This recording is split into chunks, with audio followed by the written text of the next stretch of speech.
katakan ku yakin Kau hadir di sini. Amin, amin. Kami rasakan kuasa yang tidak terbatas di tempat ini Tuhan. Ketika kami menyembah Engkau Yesus, Kau nyata di sini. Kemenangan terjadi di sini. Kami percaya kemenangan terjadi di tempat ini.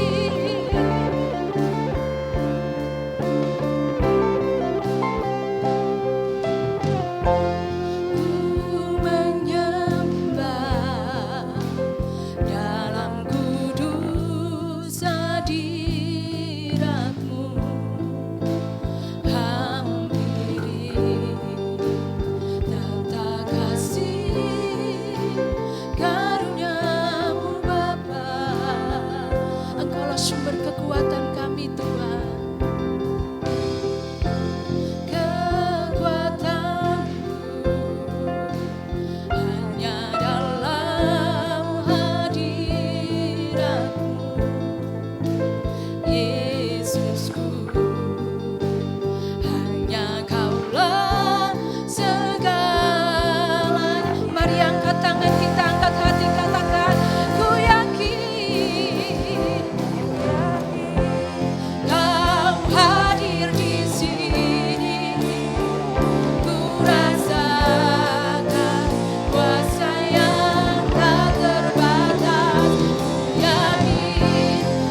masyurkan kebesaran-Mu Tuhan.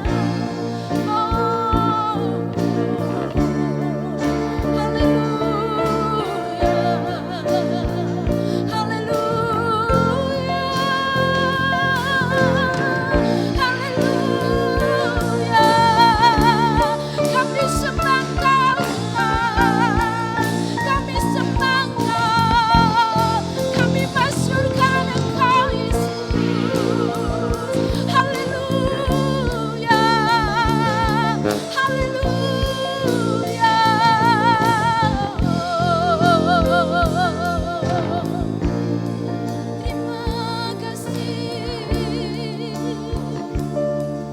Terima kasih Tuhan buat segala kebaikan-Mu, buat karya-Mu yang besar.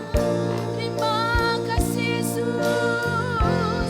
Mari Allah Roh Kudus Engkau melawat setiap kami saat ini Tuhan. Kami percaya Tuhan Engkau berhadirat di tengah-tengah kami. Engkau berhadirat di tengah-tengah pujian kami Tuhan. Haleluya, haleluya. Sembah Tuhan dengan segenap hatimu, dengan segenap jiwamu, dengan segenap kuatmu. Haleluya, glory bagimu. Allah yang kami percaya, Allah yang mengasihi kami bersyukur, kami bersyukur. Terima kasih Tuhan. Engkau bekerja di tengah-tengah kami Bapa. Melihat setiap hati kami, kerinduan kami kepadamu saat ini. Jesus,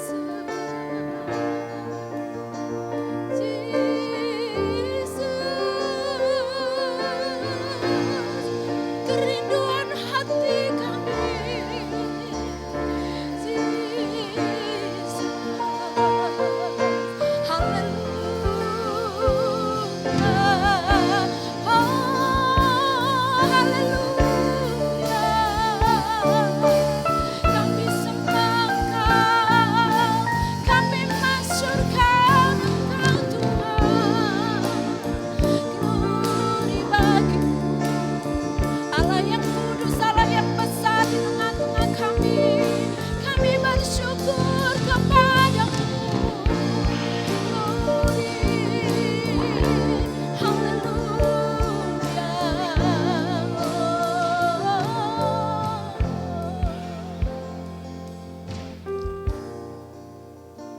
Biarlah saat ini menjadi saat yang indah kami bersama dengan Tuhan.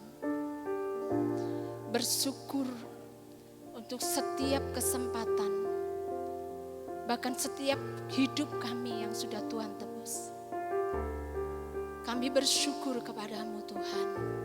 Kami rindu saat ini kami mau bersorak-sorai karena kami punya Allah yang besar, Allah yang ajaib, Allah yang mengasihi kami, Allah yang terus berdaulat atas hidup kami dan tidak pernah meninggalkan kami sendirian. Engkau selalu bersama dengan kami Tuhan. Terima kasih Tuhan, terima kasih. Saat ini kami rindu menyembah Engkau, memuji, bersorak-sorai. Karena kami punya Allah yang luar biasa, Allah yang ajaib, layak menerima segala pujian dan penyembahan kami. Terima kasih Bapa. Di dalam nama Tuhan Yesus kami bersyukur dan kami mau bersorak-sorai hari ini. Haleluya. Amin. Amin. Shalom Bapak Ibu yang dikasihi Tuhan. Saya rindu ada tangan-tangan yang mau bersorak-sorai, hati-hati yang mau menyorakkan betapa besar dan ajaibnya Tuhan kita yang luar biasa. Amin. Amin. Siap bersorak bagi Tuhan pagi ini? Haleluya. Kita diberi kuasa ketika kita menerima Yesus sebagai Tuhan dan Raja kita. Haleluya.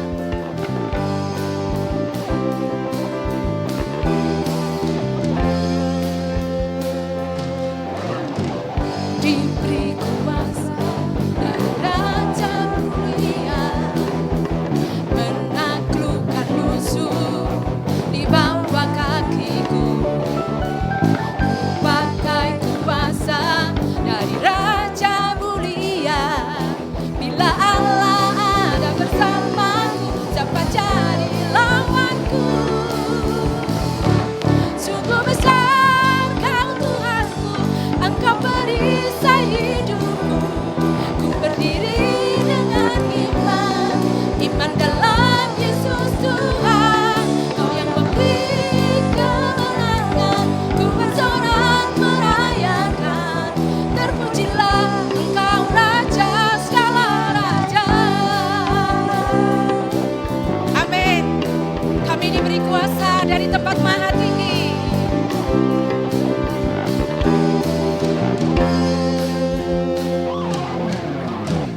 Diberi kuasa Raja mulia,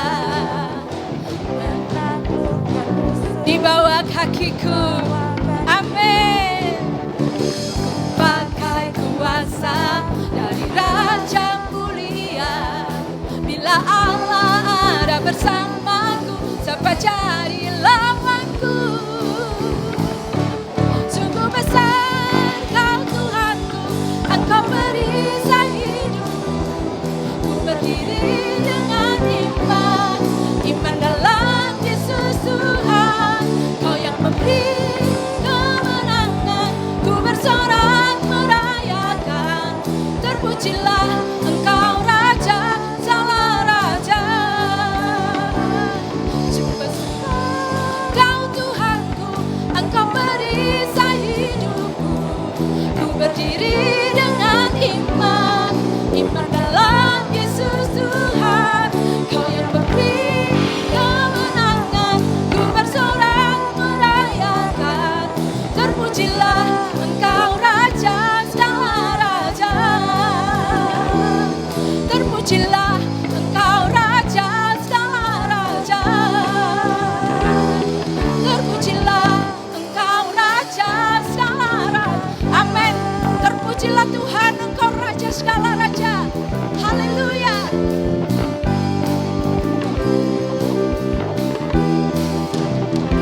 Amin. Haleluya. Haleluya. Beri kemuliaan buat Allah kita yang luar biasa. Raja segala raja yang sudah memberikan kuasa bagi kita. Amin. Berikan salam kiri kanan, katakan kita diberi kuasa dari tempat maha tinggi. Tidak boleh kita takut dan ragu akan kebaikan Tuhan.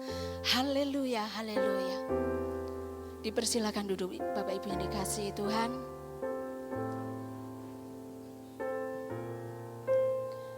Engkau Allah yang memegang hidup kami Tuhan.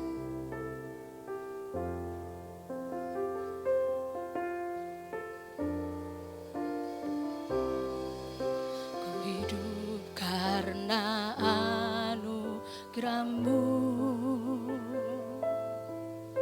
Tiada satu pun dapat ku banggakan, semua karena cinta-Mu. Ini hidupku, pimpin jalanku. Mari bersama dengan iman. Yesus pegang erat tanganku, yang rindu hidupnya dipegang Tuhan. Amin, amin. Bapa, jangan tinggalkan aku.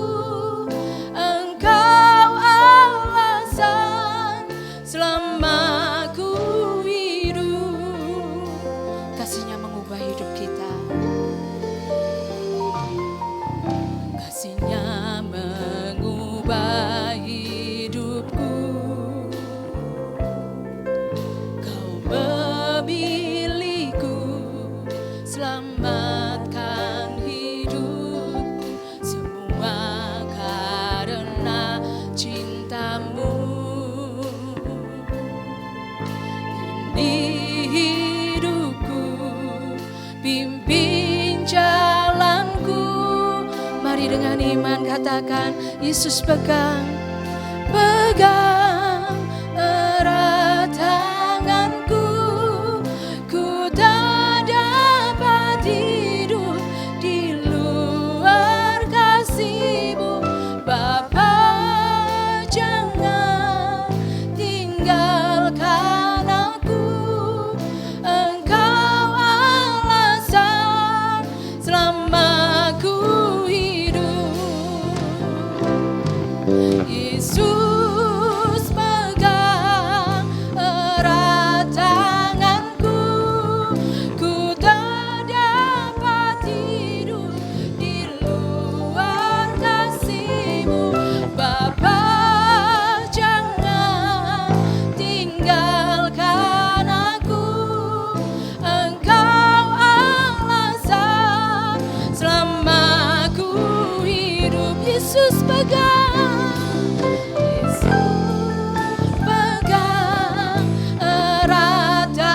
jangan tinggalkan aku. Engkau alasan selama ku hidup. Mari jemaat saja yang menyanyikan pujian. Yesus pegang erat kami Tuhan. Kami tidak bisa hidup sendiri tanpa Engkau Yesus.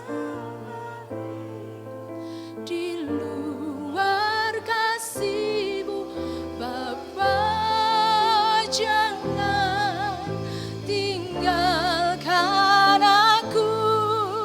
Engkau alasan selama ku hidup. Yesus pegang erat tanganku. Ku tak dapat hidup di luar kasih-Mu Bapa, jangan tinggalkan aku. Engkau alasan selama ku hidup. Mohon hambanya. Alasan selama ku hidup. Engkau alasan Selama ku hidup. Benar Tuhan, pegang kendali tangan kami. Pegang terus tangan kami Tuhan. Kami tidak dapat hidup sendiri tanpa Engkau. Sebab di luar Engkau kami pasti terjatuh. Di luar Engkau kami pasti goyah. Di luar Engkau kami pasti mengalami banyak pergumulan demi pergumulan yang tak dapat kami lewati. Tapi bersama dengan Engkau, di dalam Engkau kami akan mampu melewati setiap permasalahan pergumulan kami dengan kemenangan. Dengan Engkau kami tidak perlu ragu. Dengan Engkau kami tidak akan goyah. Sebab tangan-Mu sendirilah yang memegang kami. Terima kasih Tuhan, terima kasih. Kami butuhkan Engkau lebih dari siapapun, lebih dari apapun di dunia ini. Dan saatnya kami akan duduk diam, kami akan tunduk akan kebenaran firman-Mu, kami hendak dengar akan perkataan-perkataan-Mu. Taruhlah lidah bibir-Mu dalam perkataan-Mu dalam lidah bibir hamba-Mu ya Tuhan. Hamba-Mu tahu hamba-Mu penuh keterbatasan, penuh kelemahan. Namun Engkau Allah yang tidak terbatas, Engkau sanggup singkapkan rahasia kebenaran firman-Mu dalam kehidupan kami sekalian. Roh Kudus, kami bebaskan Engkau bekerja di tengah-tengah kami, melawat setiap kami lewat kebenaran firman-Mu. Mampukan kami untuk dapat melakukan kebenaran firman-Mu. Di dalam berkat nama Tuhan Yesus Kristus Allah Tuhan dan Juru Selamat kami yang hidup, kami berdoa dan mengucap syukur. Yang percaya katakan amin. Puji Tuhan. Shalom Bapak Ibu Saudara sekalian. Kembali saya boleh ada di tengah-tengah Bapak Ibu sekalian. Saya bersyukur kepada Tuhan Yesus Kristus sebagai kepala gereja yang memungkinkan saya berdiri di tengah-tengah Bapak Ibu Saudara sekalian. Dan tidak tahu kenapa ya, selama kurang lebih 1-2 bulan ini saya senantiasa tergerak untuk berkhotbah atau menyampaikan kebenaran firman Tuhan terkait gereja sebagai tubuh Kristus. Dan hari ini sebagai bagian dari hal itu, saya menyampaikan kebenaran firman Tuhan dengan saya beri judul gereja yang berdiri teguh. Saya ambil dari Filipi pasal 4 ayat 1 sampai dengan ayat yang ketiga. Saya ingat 3 bulan yang lalu kira-kira saya juga berkhotbah dari kitab Filipi pasal 2. Saya beri judul pada waktu itu gereja yang bersatu. Kita akan buka bersama-sama Filipi pasal yang keempat ayat yang pertama sampai dengan ayat yang ketiga. Filipi pasal yang keempat, ayat yang pertama sampai dengan ayat yang ketiga. Saya akan bacakan untuk kita sekalian, demikian bunyi firman Tuhan. Karena itu saudara-saudara yang kukasihi dan yang kurindukan, sukacitaku dan mahkotaku, berdirilah juga dengan teguh dalam Tuhan. Hai saudara-saudaraku yang kekasih, Yudea ku nasihati dan Sintike ku nasihati, supaya sehati sepikir dalam Tuhan. Bahkan kuminta kepadamu juga, Sunsukos temanku yang setia, tolonglah mereka. Karena mereka telah berjuang dengan aku dalam pekabaran Injil bersama-sama dengan Clemens dan kawan-kawanku sekerja yang lain yang nama-namanya tercantum dalam kitab kehidupan. Ya, puji Tuhan. Ketika kita membaca teks Filipi pasal yang keempat, ayat yang pertama sampai dengan ayat yang ketiga, ini sebetulnya dalam kata Yunaninya ada kata hoste. Nah, ini dalam kata hoste ini para teolog ini kebingungan. Begitu ya Bapak Ibu. Mereka bingung menetapkan ayat 1 dari pasal 4 itu masih merupakan bagian yang kelanjutan dari pasal 3 atau sebetulnya kata hoste itu merupakan pembukaan dari pasal 4. Lalu kemudian banyak para teolog merumuskan bahwa hoste itu sendiri sebetulnya merupakan penutup dari pasal 3. Jadi dia masih kelanjutan dari pasal 3 sebetulnya dan dia merupakan bagian penutup. Tapi kemudian di sisi lain ada para teolog yang mengatakan bahwa kata hoste itu sebetulnya menunjukkan bahwa tidak selalu bagian akhir dari sebuah teks. Tapi kata hoste itu bisa membuka sebuah teks. Nah, mana yang saya sepakati? Saya sepakat terhadap dua-duanya Bapak Ibu. Sebab dua-duanya didukung oleh bagian dari konteks ini. Kata hoste itu bisa menutup pasal 3, merupakan kelanjutan dari pasal 3. Tetapi dia juga sebagai anchor, sebagai engsel untuk membuka bagian pasal 4. Sehingga saya saat ini tidak menghubungkannya dengan pasal 3. Tetapi saya hari ini lebih membuka kepada pasal yang ke-4. Jadi saya anggap hoste ini bisa menjadi bagian dari pasal 3, tapi bisa juga menjadi bagian pembukaan dari pasal yang ke-4. Bapak Ibu Saudara sekalian, kalau Bapak Ibu mendengarkan nasihat ya, Bapak Ibu lebih suka mendengarkan nasihat dari orang yang sudah dikenal atau nasihat dari orang yang belum dikenal? Bapak Ibu lebih senang mendengarkan nasihat dari orang yang mempunyai kedekatan secara relasi dengan Bapak Ibu atau orang yang sama sekali tidak punya relasi apa-apa dengan Bapak Ibu? Pastinya orang lebih suka untuk mendengarkan nasihat yang lahir dari orang yang dekat, orang yang intim, betul ya Bapak Ibu ya? Dan demikianlah Paulus itu menasihatkan kepada jemaat di Filipi, di mana Paulus sekali lagi melahirkan nasihat ini ketika dia sedang ada di penjara. Dia menuliskan surat ini dan dia titipkan kepada anak didiknya yaitu Timotius dan Epafroditus yang telah membantu banyak hal selama Paulus itu ada di penjara. Dan Bapak Ibu ketahui ya bahwa Paulus itu bukan ada di penjara yang mewah. Paulus bukan ada di penjara yang ada tempat tidurnya.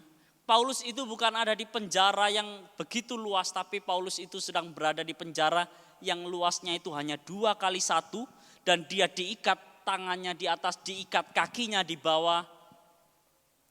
Dan kemudian dia makan di situ, dia buang air besar di situ, dia buang air kecil di situ hanya karena dia dianggap memberontak kepada pemerintah karena memberitakan Injil Kristus. Wow, itu sesuatu hal yang luar biasa ketika saya membaca bagaimana kisah Rasul Paulus, khususnya ketika menuliskan surat Filipi.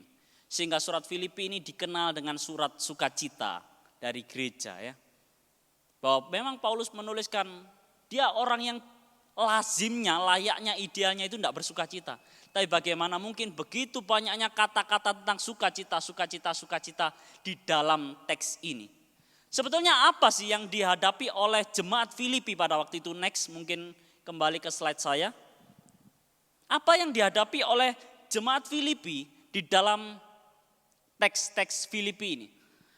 Mereka menghadapi permasalahan internal dan juga mereka menghadapi permasalahan eksternal, Bapak Ibu Saudara sekalian. Mereka menghadapi permasalahan dari dalam, tapi mereka juga menghadapi permasalahan dari luar. Permasalahan dari dalam yang dihadapi oleh jemaat yaitu mereka itu mengalami perdebatan secara teologis. Dan itu juga kan yang hari-hari ini kita hadapi ya.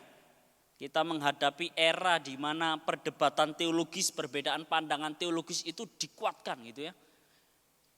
Semakin diruncingkan. Ada orang yang masalahnya hanya kecil sebetulnya tapi kemudian dibesar-besarkan. Itu yang terjadi di jemaat Filipi. Dan kemudian mereka menghadapi adanya persaingan. Persaingan itu karena adanya ambisi satu dengan yang lain. Tapi masalahnya persaingan dan ambisi itu bukan cuma ada di dalam ranah jemaat saja. Tetapi ada ternyata di antara pimpinan-pimpinan jemaat. Dan khususnya yang disinggung oleh Paulus yaitu dua wanita yang disebut namanya. Yaitu Yudea dan Sintike. Dan yang ketiga ketiadaan rendah hati di antara mereka. Nah, bagaimana dengan kita di tempat ini Bapak Ibu? Masih adakah kerendahan hati di antara kita sekalian?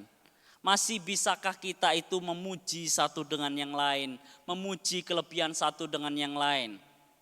Nanti saya akan tunjukkan bagaimana caranya Rasul Paulus itu menegur dan mengingatkan Yudea dan Sintike ini ya. Lalu kemudian adanya perbedaan pandangan mengenai bagaimana dukungan mereka akan pelayanan Paulus. Ini terkait dengan keuangan Bapak Ibu ya. Nah seringkali di gereja juga menghadapi permasalahan yang sama bukan dengan jemaat Filipi ya, betul ya? Misalkan ya, kalau musik ini sedang butuh alat musik. Nah di kampus kami ini sedang ada pergumulan, di STTI Surabaya itu sedang ada pergumulan. Sound systemnya sudah lama gitu ya dan sudah mulai rusak. Lalu kemudian drumnya itu sudah mulai rusak, sudah mulai rapuh karena sudah usia cukup tua. Nah ketika kami berbincang-bincang pun tidak satu pendapat Bapak Ibu. Ada perbedaan pandangan, ada perbedaan pendapat terkait hal itu. Oh ada yang bilang oh belum perlu karena baru 5 tahun yang lalu, 6 tahun yang lalu dikasih drum. Tapi mungkin kualitasnya bukan kualitas yang baik gitu ya. Tapi kemudian ada yang ngomong oh ya kita harus segera beli dengan biaya budget yang sekian. Nah ketika itu berkaitan dengan uang memang bukan segalanya Bapak Ibu ya. Tapi segalanya butuh uang di dunia ini gitu ya.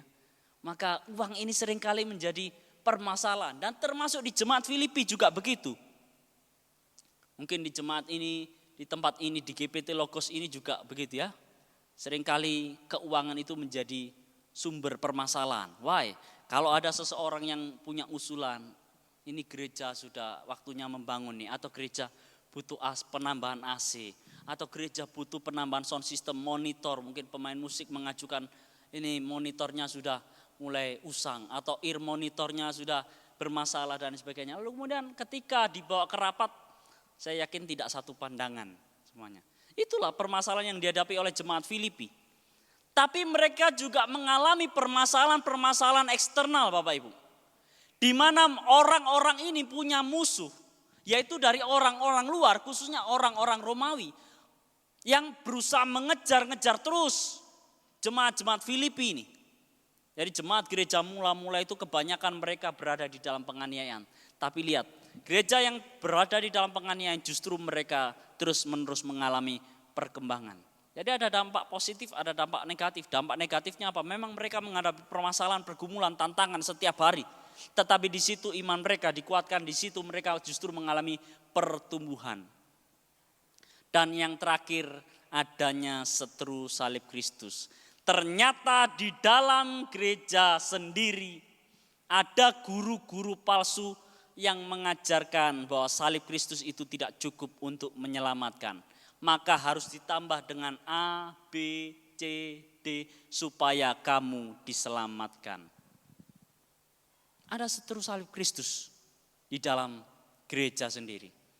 Maka Bapak Ibu membaca surat Filipi ini kita bisa belajar bahwa ketika kita ada dalam masalah, ketika kita ada dalam tantangan, ketika kita itu ada dalam pergumulan.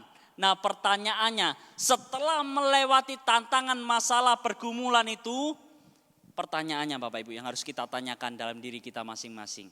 Kita itu semakin dewasa di dalam Tuhan atau kita semakin dewasa di dalam dosa, semakin dewasa di dalam daging.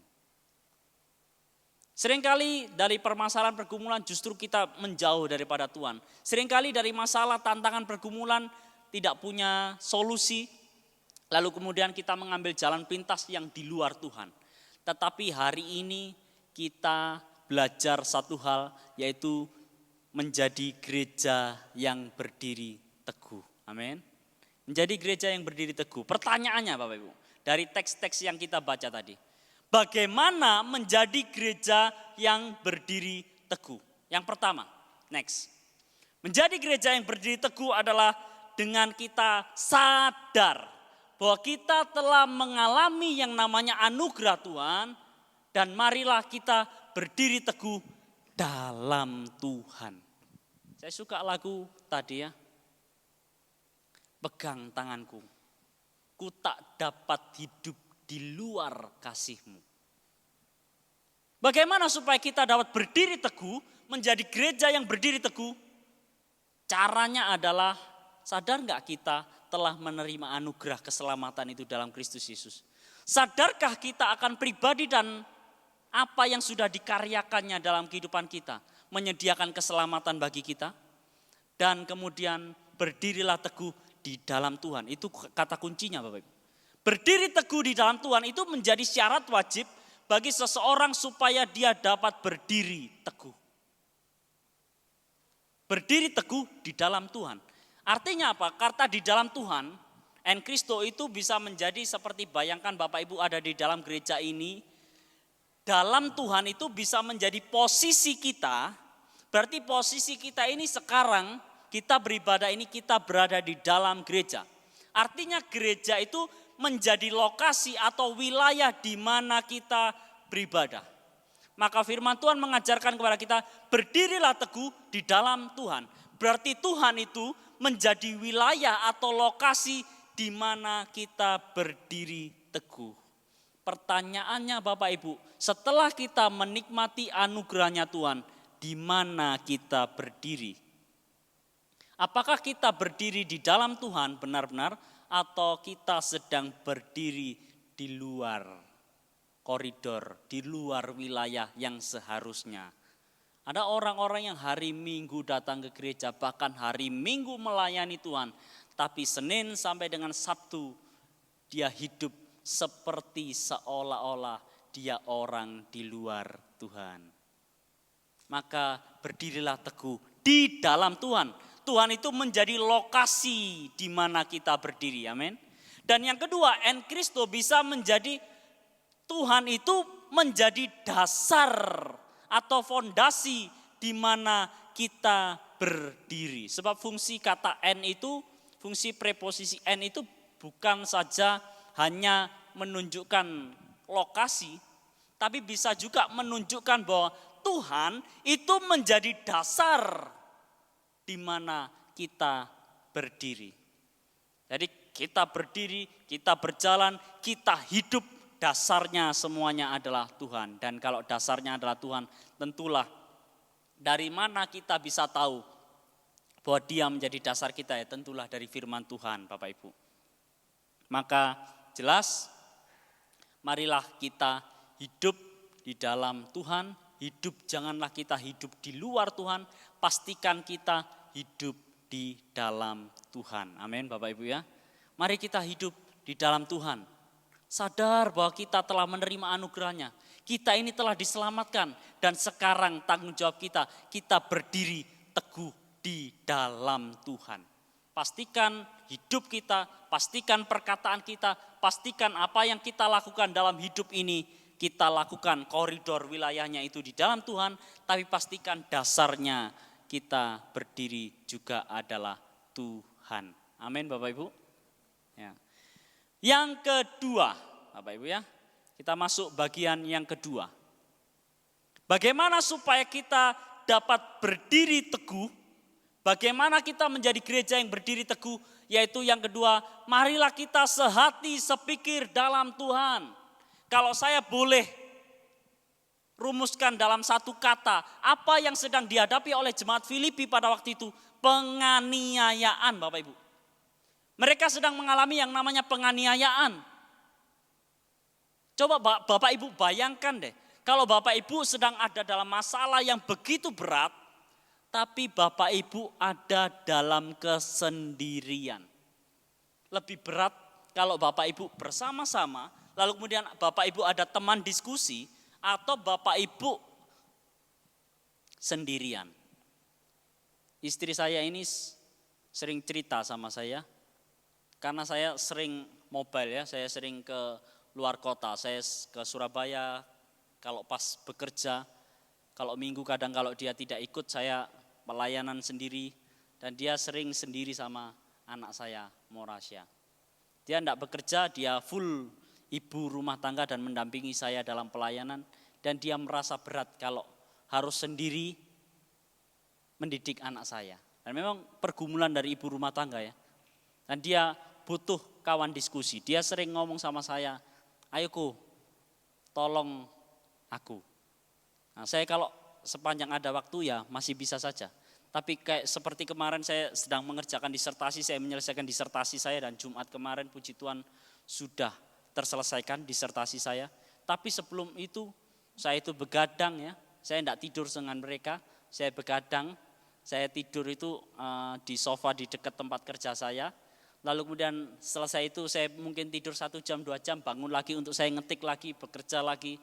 Lalu kemudian kalau pas ngantuk capek tidur ya di sofa situ, lalu kemudian saya bangun lagi untuk saya mengerjakan, atau bahkan saya begadang 1 malam itu untuk mengerjakan, untuk menyelesaikan. Jadi sama sekali tidak ada waktu, saya ndekem sendiri di kamar kerja saya, apalagi pas deadline pengumpulan itu saya juga mengerjakan hal itu.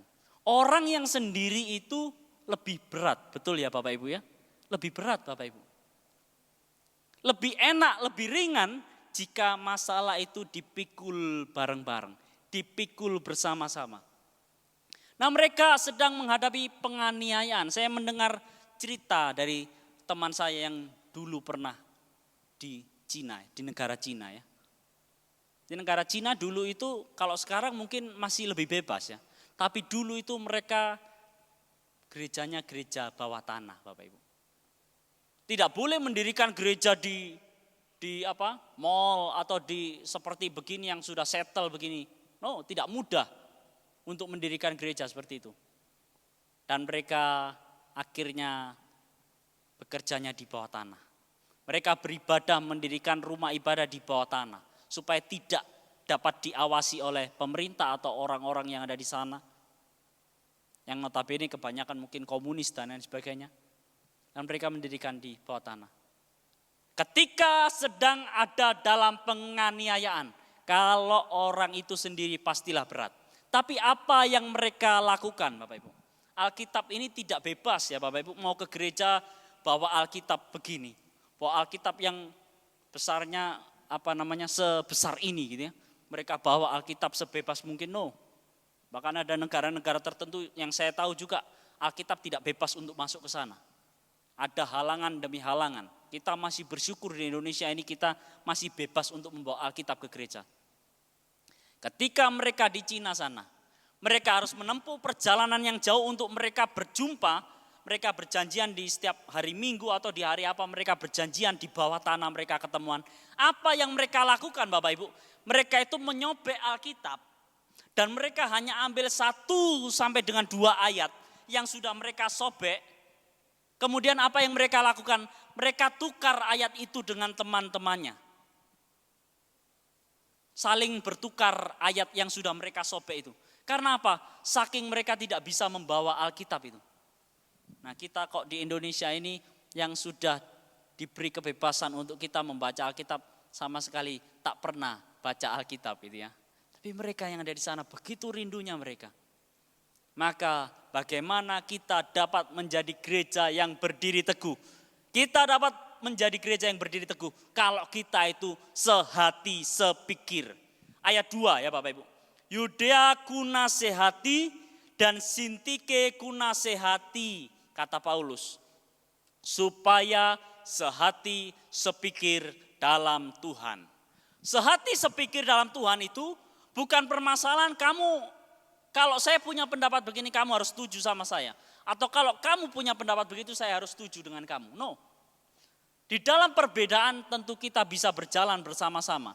Tapi sehati sepikir ini lebih ditujukan kepada bagaimana cara berpikir kita di dalam Tuhan. Siapa Yudea dan Sintike ini? Tidak jelas, tapi mereka merupakan salah satu pimpinan dari jemaat di Filipi, dan pimpinan itu adalah dua orang wanita yang sedang berselisih pada waktu itu. Tidak jelas pada waktu itu perselisihan apa, tetapi jelas ada perselisihan, jelas ada perpecahan di antara mereka, sehingga Paulus harus menasihatkan nasihat ini. Sehati sepikir di dalam Tuhan. Bapak Ibu akan dapat menghasilkan gagasan-gagasan besar untuk pekerjaan pelayanan di tempat ini. Kalau Bapak Ibu mikir bersama-sama. Pikiran satu orang tentu terbatas. Tetapi kalau satu orang ditambah satu orang, ditambah pikiran satu orang, ditambah satu pikiran satu orang. Lalu kemudian dirembukan bersama-sama. Dan kemudian digabungkan, dijoinkan pikiran-pikiran itu. Tentulah itu akan menjadi pikiran yang besar untuk kemuliaan nama Tuhan. Yang penting bagaimana cara berpikir kita. Yang penting bagaimana kita dalam menyampaikan argumentasi. Jangan pernah menyerang pribadi. Ini Paulus ini hebat ya Bapak Ibu. Dia kasih nasihat kepada jemaat, dia kasih nasihat kepada Yudea dan Sintike, tapi dia kasih dulu. Di ayat 1 tadi dia sebutkan, dia sudah menyebut mereka dengan saudara-saudara, berarti ada hubungan dekat. Ada relasi yang dibangun intim dulu dengan jemaat. Sudah saudara-saudara masih disebut sebagai yang kukasihi, agapetoi. Lalu kemudian dan kurindukan. Lalu kemudian Paulus menyebut jemaat itu dengan sukacitaku dan mahkotaku. Lalu kemudian dia masih ulangi, saudara-saudara yang terkasih. Sekarang ketika dia datang kepada Yudea dan Sintike, Yudea dan Sintike itu dipanggil sebagai namanya mereka. Kunasehati, pimpinan-pimpinan wanita ini, kamu kunasehati ya supaya sehati sepikir dalam Tuhan. Tapi kemudian apa yang dikatakan oleh Paulus di ayat 3. Karena mereka telah berjuang dengan aku dalam pekabaran Injil. Bersama-sama dengan Clemens dan kawan-kawan sekerjaku yang lain. Yang nama-namanya tercantum dalam kitab kehidupan. Paulus tak sedang menyerang pribadi dari Yudea dan Sintike. Dia memang menasihatkan sesuatu. Tapi kemudian dia tidak segan-segan untuk memuji apa yang telah mereka hasilkan. Seringkali ya. Kita ini kalau, saya nggak ngomong Anda, saya ngomong kita. Kita ini punya kebiasaan ya, kalau kita sudah benci terhadap seseorang, benci tanpa alasan terhadap seseorang, mau pendapat orang itu sebaik apapun. Mau gagasan orang itu lebih baik daripada gagasan kita. Sebisa mungkin pokoknya kita tolak gagasan orang itu, demi supaya kita menonjol. Demi supaya kita itu dapat memenuhi ambisi-ambisi pribadi kita. Di kantor itu terjadi. Banyak orang-orang yang berusaha menjadi penjilat terhadap atasan. Banyak orang-orang yang kemudian memfitnah sana, memfitnah sini, hanya supaya dialah yang dianggap paling menonjol di tempat itu. Kita dapat kok maju bersama-sama. Caranya gimana Bapak Ibu? Saya mau kasih tahu Bapak Ibu.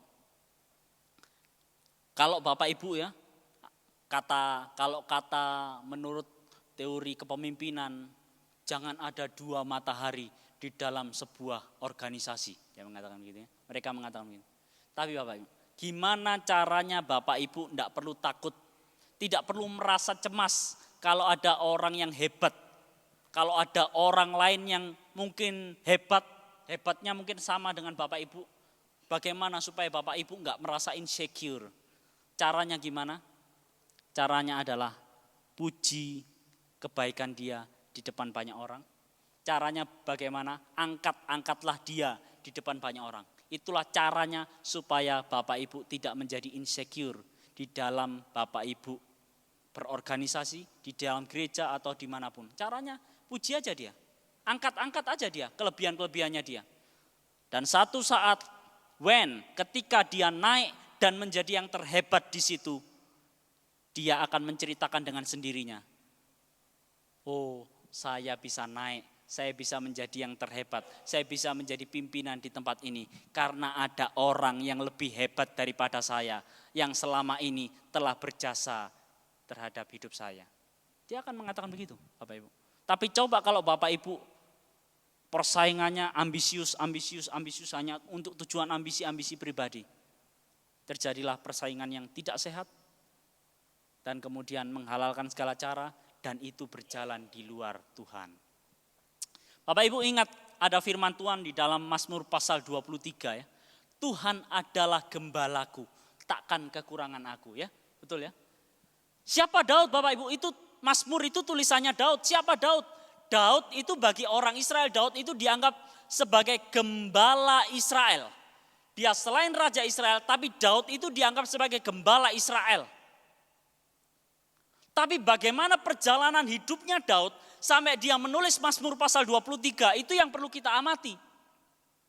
Daud itu sejak awal dia punya musuh namanya Goliat, tapi kemudian Daud menang. Dia punya musuh mertuanya sendiri, Saul. Kejar-kejar sampai akhir masa hidupnya Saul itu iri dengki dengan Daud. Hanya karena wanita-wanita yang bersorak-sorak, lalu kemudian menari-nari dan kemudian mengucapkan Saul mengalahkan beribu-ribu, tetapi Daud mengalahkan berlaksa-laksa. Saul mengalahkan ribuan orang, tapi Daud itu mengalahkan puluhan ribu orang. Itu yang diucapkan. Oh, panas telinganya Saul. Sampai akhir masa hidupnya Saul itu mengejar-ngejar. Begitu banyak bangsa-bangsa lain yang ingin mengejar-ngejar Daud. Tapi yang paling parah adalah anaknya sendiri berikhtiar untuk membunuh Daud. Siapa itu? Absalom. Berikhtiar, ingin membunuh bapaknya sendiri. Siapa Daud? Gembala Israel. Tapi setelah dia melewati pergumulan demi pergumulan, dia tukar posisi dengan Tuhan.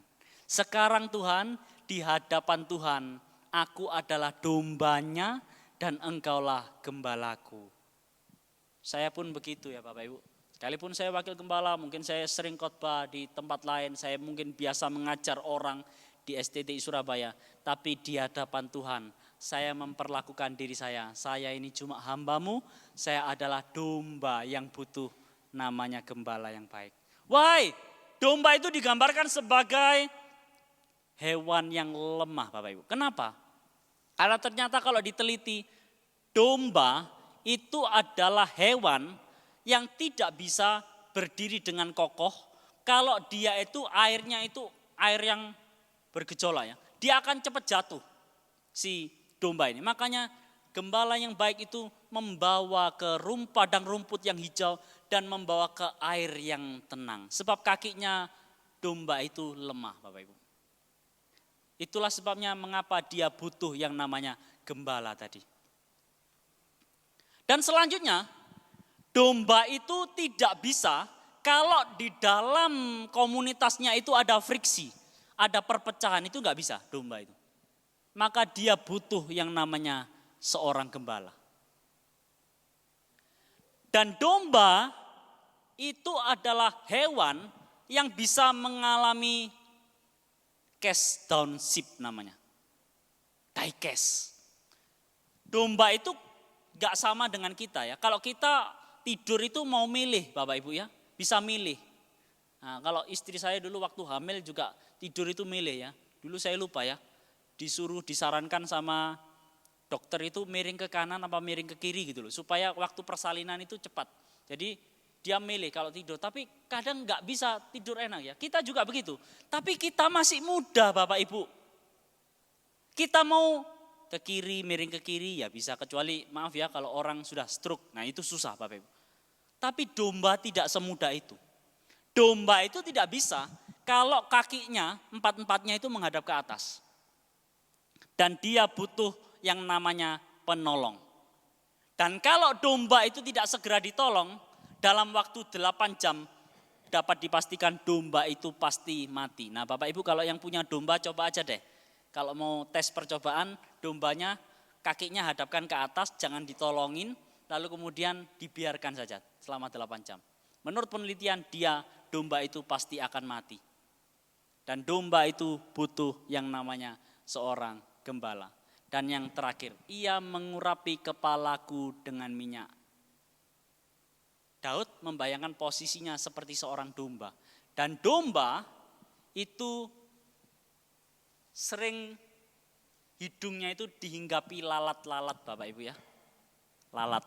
Jadi domba itu enggak bisa kalau dia gatal lalu kemudian 4 kakinya begini ya.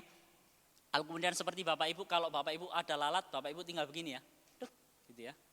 Tapi domba enggak bisa ngangkat kakinya satu lalu kemudian dia garuk-garuk hidungnya. Apa yang dilakukan oleh seekor domba? Dia akan cari pohon yang kasar dan dia akan gesrek-gesrekkan ini apa? Ininya, hidungnya. Sehingga hidungnya ini akan dapat terluka. Maka disitulah dia butuh namanya gembala untuk dia membaluri dengan minyak. Supaya tidak ada lalat yang menghindapi hidungnya. Demikian juga dengan kita sekalian. Kita butuh gembala, ada ibu gembala, ada bapak gembala mungkin di sini. Kita butuh Tuhan sebagai gembala kita. Dan jemaat di Filipi pada waktu itu punya seorang pimpinan yang luar biasa. Yang telah menuliskan walaupun dia ada di dalam penjara. Tapi selalu mengasihi jemaat ini. Tapi selalu merindukan jemaat ini. Maka marilah Bapak Ibu ya, saya mengajak kita semua, mari sehati sepikir dalam Tuhan. Bapak Ibu, saya tahu kita semua punya tantangan masalah pergumulan masing-masing.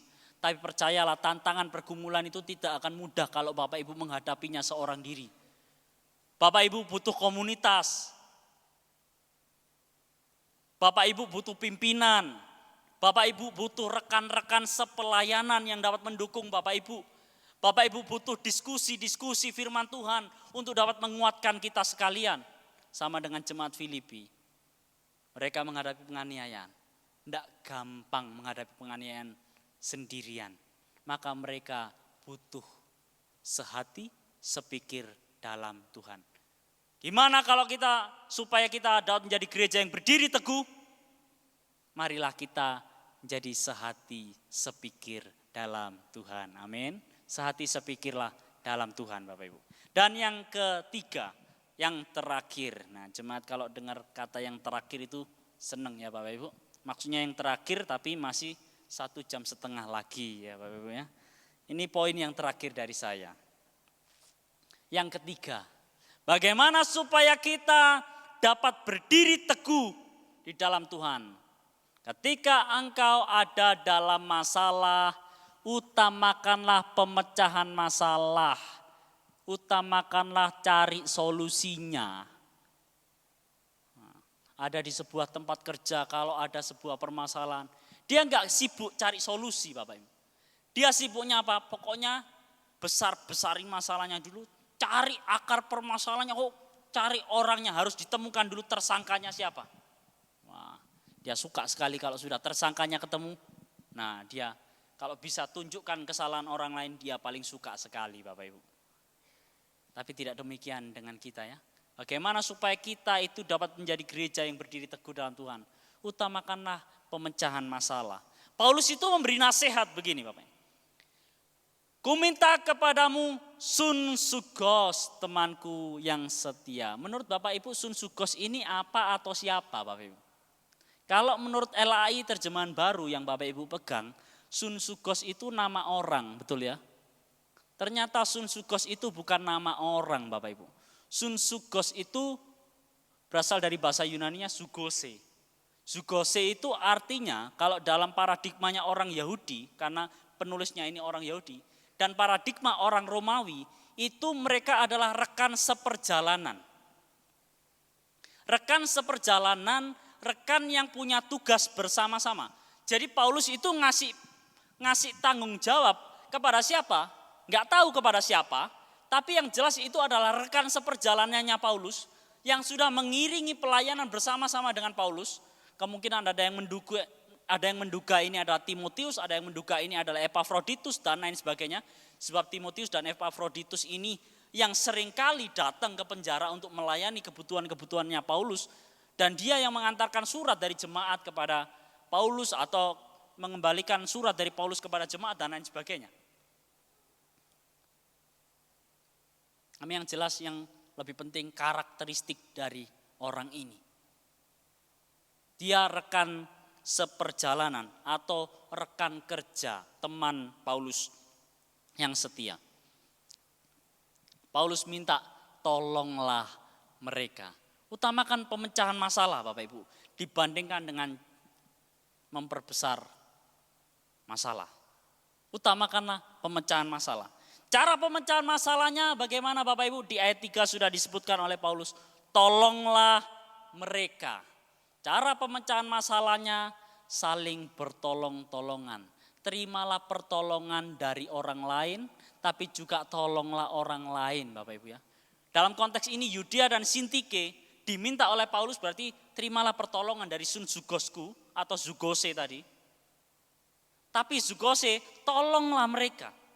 Berarti kedua belah pihak ada yang memberi pertolongan, tapi juga ada yang menerima pertolongan. Sebab ada orang tipe-tipe tertentu yang kemudian sombong ya, tinggi hati, dia tidak mau terima pertolongan Bapak Ibu dari orang lain. Apalagi kalau pertolongan itu datang dari orang yang lebih, maaf ya, rendah status sosialnya daripada dia. Oh maaf, saya tidak mau terima pertolongan Anda. Tapi hari ini kita belajar, gimana supaya kita dapat berdiri teguh dalam Tuhan. Terima pertolongan. Jangan malu, jangan gengsi, terima pertolongan Bapak Ibu. Selain kita telah menerima anugerah dari Tuhan, tapi jemaat, rekan-rekan kita ini juga anugerah yang Tuhan tempatkan di sisi kita untuk dapat menolong kita ketika kita ada dalam permasalahan, pergumulan, tantangan Bapak Ibu. Maka mari beri pertolongan pada orang lain, peka untuk memberi pertolongan pada orang lain, tapi jangan gengsi untuk menerima pertolongan juga dari orang lain. Niscaya kalau Bapak Ibu mau menerima pertolongan dari orang lain, Bapak Ibu akan menjadi orang-orang yang berdiri teguh, mampu berdiri teguh, stabil, kokoh gitu loh.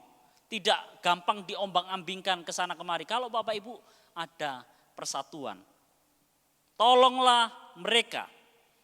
Karena mereka telah berjuang dengan aku dalam pekabaran Injil bersama-sama dengan Clemens dan kawan-kawan sekerjaku yang lain yang nama-namanya tercantum dalam kitab kehidupan. Utamakan pemecahan masalah. Why? Kenapa? Karena mereka berjasa terhadap saya. Ingat jasa orang lain juga. Jangan kita menjadi orang-orang Kristen, orang-orang bergereja yang kalau katanya orang dulu bojengli Bapak Ibu. Tahu ya bojengli Bapak Ibu ya. Lupa kacang, lupa kulitnya itu loh Bapak Ibu ya. Kalau sudah ditolong, dulu minta pertolongan, Pak Rudi tolong saya Pak Rudi.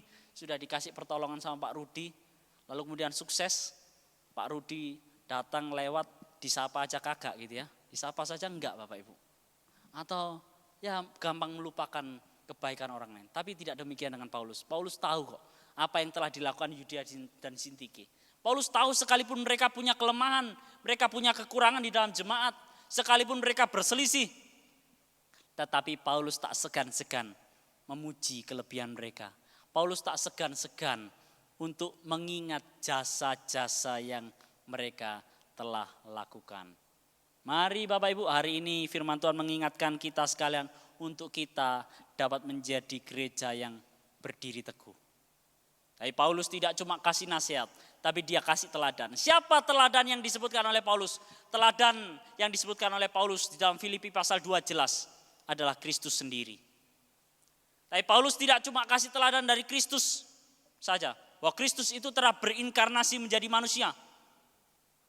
Dia bukan menjadi manusia yang raja, yang cuma perintah. Tapi dia menjadi seorang hamba sama dengan kita. Bahkan matinya pun jauh lebih parah daripada kita. Dia taat, bahkan taat sampai mati di kayu salib. Yang pada paradigma zaman itu, orang yang mati digantung itu terkutuk katanya. Why? Bumi menolak, surga menolak. Tapi itu ditempuh oleh Kristus. Paulus tidak cuma kasih contoh hanya Kristus saja. Kristus sudah lakukan lebih dulu buat kita sekalian. Paulus kasih contoh siapa? Timotius dan Epafroditus dalam pasal 2 ayat-ayat selanjutnya Bapak Ibu baca. Bahwa Timotius dan Epafroditus itu mereka saling dukung satu dengan yang lain. Mereka saling bersehati satu dengan yang lain. Sehingga mereka dapat berdiri teguh dalam pelayanan. Berat enggak? Berat. Dalam pelayanan itu berat. Dalam mengikut Kristus itu berat. Bukan perkara yang mudah Bapak Ibu. Paulus kemudian kasih contoh yang terakhir, siapa itu? Saya sendiri. Paulus kasih contoh pribadinya sendiri kepada jemaat. Oleh sebab itu Bapak Ibu, kita tidak sendiri. Firman Tuhan sudah memberikan contoh demi contoh buat kita sekalian. Mari jangan ragu lagi, berdirilah teguh di dalam Tuhan. Jangan goyah, tetap stabil, tetap kokoh dalam mengiring Kristus, dalam menjadi murid Kristus. Dan kita terus maju di dalam Tuhan. Puji Tuhan. Saya undang pemain musik maju ke depan. Saya senantiasa menggerakkan kepada jemaat ya.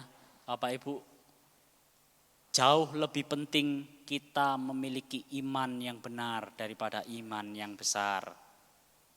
Maka hari ini mulai pikirkan, apakah engkau ada di dalam Tuhan atau sesungguhnya engkau datang pulang ke gereja tapi sebetulnya hidup kita ada di luar Tuhan. Milikilah iman yang benar daripada engkau mengejar iman yang besar. Iman yang besar memang dapat memindahkan gunung. Ya, iman sebesar biji sesawi itu dapat memindahkan gunung Bapak Ibu. Pernah terjadi di Mesir, Gunung Mukatam namanya. Bapak Ibu cari aja di Google ya, Gunung Mukatam. Gunung yang pernah berpindah sejauh 3 kilometer. Karena iman, karena doa dari pemimpin gereja pada waktu itu yang sedang dirongrong oleh orang-orang yang di luar Kristus. Katanya firman-Mu ini mengatakan iman sebesar biji sesawi dapat memindahkan gunung. Tapi kemudian mereka semua berdoa puasa, mereka beriman kepada Tuhan. Tuhan genapilah firman-Mu. Sebab mereka semua ini minta firman-Mu ini betul-betul secara literal, hurufiah digenapi. Dan memang betul pada waktu itu secara mujizat Gunung Mukatam itu berpindah sejauh 3 kilometer. Karena doa dan pergumulan dari mereka. Tetapi saya katakan jauh lebih penting Anda memiliki iman yang benar daripada Anda memiliki iman yang besar. Iman yang besar memang iman yang dapat memindahkan gunung. Tetapi iman yang benar adalah iman yang tetap percaya sekalipun gunungnya tidak pindah. Amin. Why? Karena semuanya ada di dalam kontrol dan kendalinya Tuhan. Kalau Tuhan tidak mau apa Bapak Ibu ya. Tapi yang penting kita tetap berdiri teguh, berdiri kokoh, stabil, tetap punya komitmen yang kuat di dalam Tuhan. Dan itu dapat kita lewati kalau kita ada di dalam anugerah Tuhan dan kita satu dengan yang lain itu bersatu, sehati sepikir dan saling dukung satu dengan yang lain. Puji Tuhan, saya undang kita semua sama-sama bangkit berdiri. Engkaulah perisaiku saat badai hidup menyertaku. Janji-Mu di dalamku tenangkan jiwaku. Ku kan berdiri di tengah badai dengan kekuatan yang Kau berikan.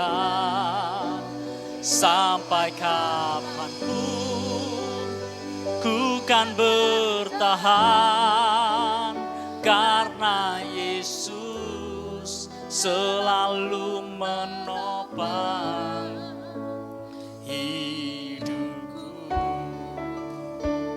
Sekali lagi katakan, Engkaulah perisaiku. Engkaulah perisaiku saat badai hidup menerpaku. Firman-Mu di dalamku tenangkan jiwa. jiwaku, ku kan berdiri di tengah badai dengan kekuatan yang kau berikan. Sampai kapanpun ku kan bertahan, karena Yesus selalu menopang. Ku kan bertahan, bertahan dalam tekanan dengan kekuatan yang kau berikan. Sampai kapanpun tak tergoyahkan, karena Yesus selalu menopang. Karena Yesus selalu menopang. Karena Yesus selalu menopang hidupku. Terima kasih Tuhan, terima kasih. Bersyukur untuk kebenaran firman-Mu yang datang kepada kami pagi siang hari ini. Kami telah menikmati anugerah-Mu. Kami telah diselamatkan. Kami telah ditebus oleh Engkau. Maka biarlah kami menyadari akan itu semua. Dan kami berdiri teguh, kami hidup, kami berkata-kata sebagai orang-orang yang ada di dalam Tuhan. Cara pikir kami, cara pikir yang diperbarui dalam Tuhan. Kami menjadi orang-orang yang sehati, sepikir dalam Tuhan. Dan kami di dalam kehidupan kami ya Tuhan, boleh saling memuji satu dengan yang lain. Saling memberi pertolongan satu dengan yang lain. Kami mengutamakan pemecahan-pemecahan masalah demi masalah yang kami hadapi, dibandingkan kami mencari-cari masalah atau kami menjadi sumber masalah itu sendiri. Tuhan tolong kami supaya kami menjadi pengikut-pengikut Kristus yang stabil, menjadi pengikut-pengikut Kristus yang kuat, yang kokoh, yang berkomitmen penuh di dalam Tuhan. Dan itu dapat kami lewati kalau kami bersama dengan Tuhan yang hebat dan kami memiliki komunitas yang sehat dan kuat. Terima kasih Tuhan, terima kasih. Di dalam berkat nama Tuhan Yesus Kristus Allah Tuhan dan Juru Selamat kami yang hidup, kami telah berdoa dan mengucap syukur. Haleluya. Amin. Puji Tuhan, Tuhan berkati kita sekalian. Saya mau dengan kasih Kristus, Bapak Pendeta Hendrata, untuk memimpin dalam perjamuan. Rekan sepelayanan perjamuan kudus untuk bersama-sama melayani. Kami mengucap syukur Tuhan pada pagi hari ini. Kalau di tengah-tengah kami tersedia tubuh dan darah-Mu yang telah mengorbankan diri-Mu 2000 tahun yang lalu untuk kehidupan kami sampai pada hari ini. Syukur, terima kasih Tuhan. Biarlah perjamuan kudus pada pagi hari ini sungguh-sungguh mengubahkan kehidupan kami. Untuk kami dapat terus berdiri teguh. Untuk memenuhi panggilan-Mu. Terima kasih Bapa. Dalam nama Putra-Mu yang tunggal Kristus Yesus Juru Selamat kami yang hidup. Kami siap perjamuan kudus pagi hari ini. Haleluya. Amin. Yesus, sucikan aku.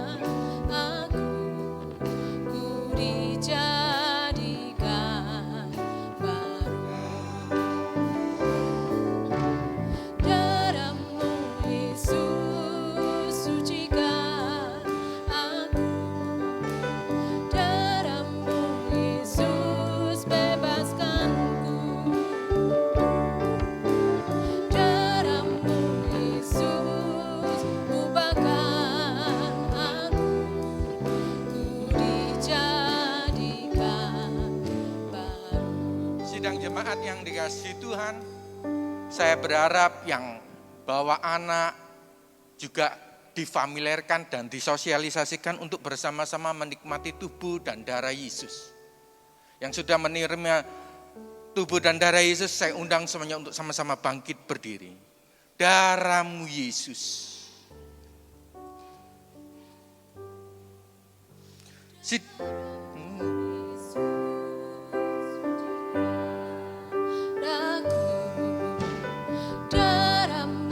Sidang jemaat yang dikasihi Tuhan, yang kita pegang lagi bukan roti dan anggur, tetapi tubuh dan darah Kristus yang telah dikorbankan 2000 tahun yang lalu. Ku dijadikan baru.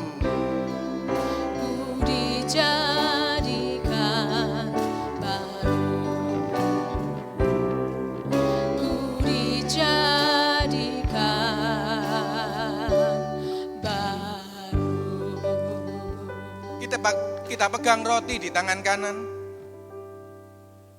Yang kita pegang lagi bukan tubuh dan darah Kristus. Yang kita pegang lagi bukan roti dan anggur, tetapi tubuh dan darah Kristus. Kita angkat tubuh Kristus di atas kepala. Sidang jemaat yang dikasihi Tuhan. Sebab apa yang telah aku teruskan kepadamu telah aku terima dari Tuhan. Yaitu bahwa Tuhan Yesus pada malam waktu ia diserahkan. Ia mengambil roti dan sesudah itu ia mengucap syukur atasnya. Ia memecah-mecahkannya dan berkata, inilah tubuhku yang diserahkan bagi kamu. Perbuatlah ini menjadi peringatan akan aku. Bukankah roti yang kita pecah-pecahkannya adalah persekutuan dengan tubuh Kristus? Amin. Mari kita makan bersama-sama dalam nama Tuhan Yesus Kristus.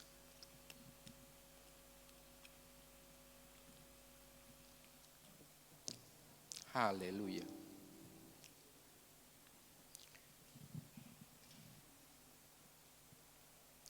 Kita angkat darah Kristus di atas kepala.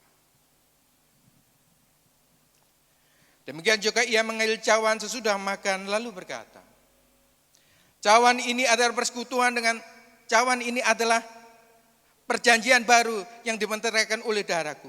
Amen. Perbuatlah ini menjadi peringatan akan aku. Bukankah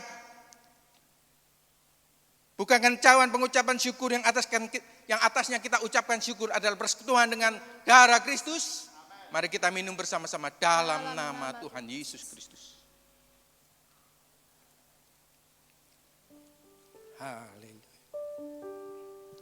Sebab apa yang telah kuteruskan kepadamu telah aku terima dari Tuhan, yaitu untuk memberitakan kepada Tuhan sampai ia datang.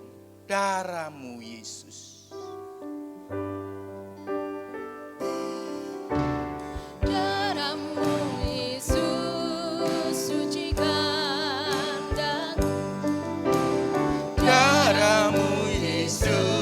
Bebaskanku, darah-Mu Yesus, ubahkan daku, ku dijadikan baru. Kami mengucap syukur Tuhan atas pengorbanan-Mu 2000 tahun yang lalu. Ajari kami terus Tuhan, seiras dengan kebenaran firman-Mu untuk kami terus berdiri teguh Tuhan. Di atas panggilan yang Tuhan berikan di dalam kehidupan kami. Dan persekutuan dengan tubuh dan darah-Mu mengokohkan panggilan pelayanan kami. Terima kasih Bapa. Dalam nama Putra-Mu yang tunggal Kristus Yesus Juru Selamat kami yang hidup. Kami mengucap syukur kepada-Mu Tuhan. Haleluya. Amin. Dipersilakan duduk Bapak Ibu yang dikasihi Tuhan. Haleluya. Saya percaya bahwa kita semua sudah diberkati oleh firman Tuhan pada pagi hari ini. Mari saatnya kita diberikan kesempatan untuk memberikan yang terbaik dari apa yang sudah Tuhan percayakan kepada kita. Saya mohon petugas-petugas persembahan untuk mempersiapkan kantong-kantong yang ada.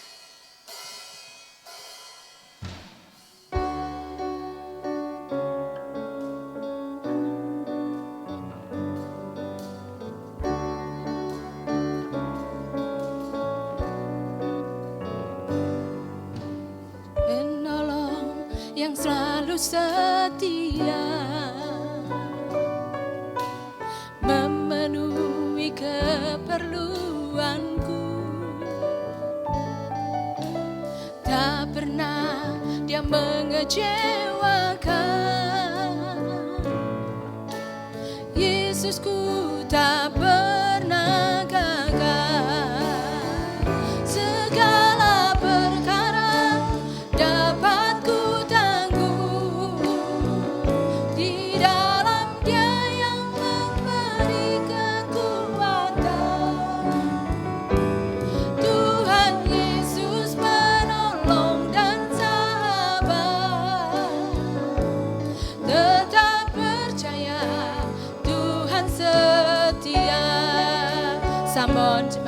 bangkit berdiri.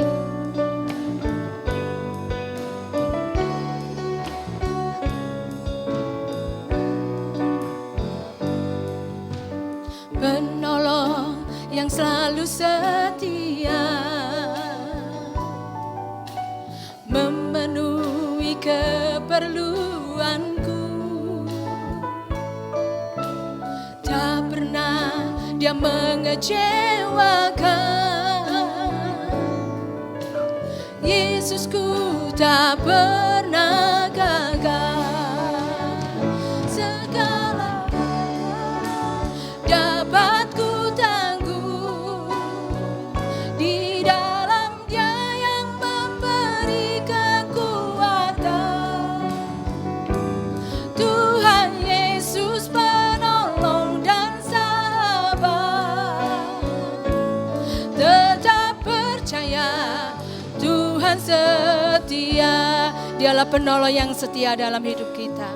Sama dengan kasih Kristus Bapak Yosef. Maju ke depan. Penolong yang selalu setia, memenuhi keperluanku. Tak pernah Dia mengecewakan. Yesusku tak pernah gagal. Segala perkara dapat ku tangguh di dalam Dia yang memberi kekuatan. Tuhan Yesus penolong dan sahabat. Tetap percaya Tuhan setia. Amin. Dapat ku tangguh di dalam Dia yang memberi kekuatan. Tuhan Yesus penolong dan sahabat.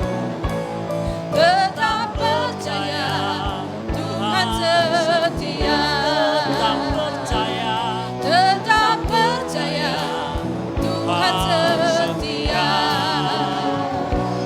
Tetap percaya Tuhan setia. Berikan sorak-sorai kemuliaan hanya bagi Allah kita. Haleluya. Haleluya. Amin. Segala pujian, hormat, syukur hanya bagi kemuliaan Allah Bapa di surga. Di dalam nama anak-Mu yang tunggal Tuhan Yesus Kristus. Mengucap syukur buat kasih dan kebaikan Tuhan yang Tuhan nyatakan kembali kepada kami. Kepercayaan demi kepercayaan yang Tuhan telah berikan juga untuk kami. Kembali kami dapat beribadah memuji membesarkan nama-Mu di tempat ini. Kiranya setiap hidup kami, pujian penyembahan kami, persembahan kami boleh layak di hadapan Tuhan. Dan boleh menyenangkan, menyukakan hati Tuhan dan berguna untuk pekerjaan Tuhan di tempat ini. Tuhan memberkati para pelayan Tuhan yang sudah ambil bagian dalam pelayanan. Memberkati hamba-Mu Bapak Hendratan. Tuhan memberkati juga Ibu Gembala yang ada di tempat ini. Memberkati Bapak Ibu Majelis yang ada di tempat ini. Memberkati seluruh jemaat-jemaat Tuhan yang sudah hadir maupun yang belum hadir saat ini. Engkau melawat setiap kami. Tidak ada satupun di antara kami yang terlewatkan dari lawatan Tuhan. Semuanya dijamah dan diberkati oleh Tuhan. Tuhan jamah dan memberkati juga pemimpin-pemimpin bangsa kami. Memberkati bangsa dan negara kami. Indonesia diberkati Tuhan, penuh kemuliaan Tuhan, bagi kemuliaan Tuhan. Kota kami, kota Surabaya ini diberkati Tuhan, penuh kemuliaan Tuhan, bagi kemuliaan Tuhan.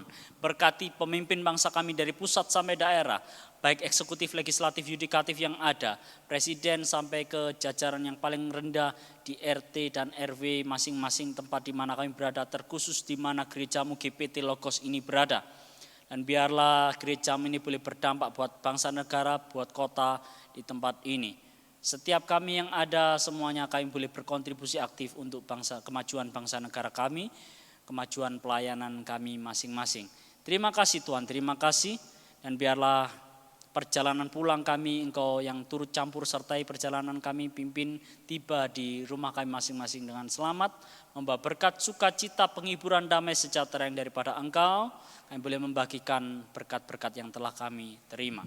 Mari Bapak Ibu Saudara, kita angkat kedua tangan kita terima berkat Tuhan.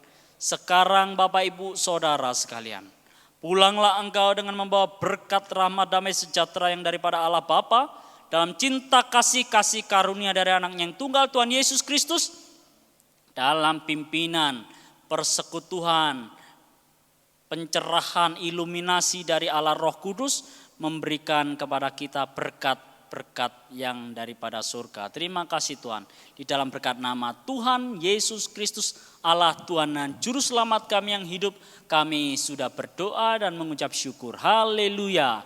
Yang percaya katakan amin. Selamat pulang, Tuhan Yesus memberkati.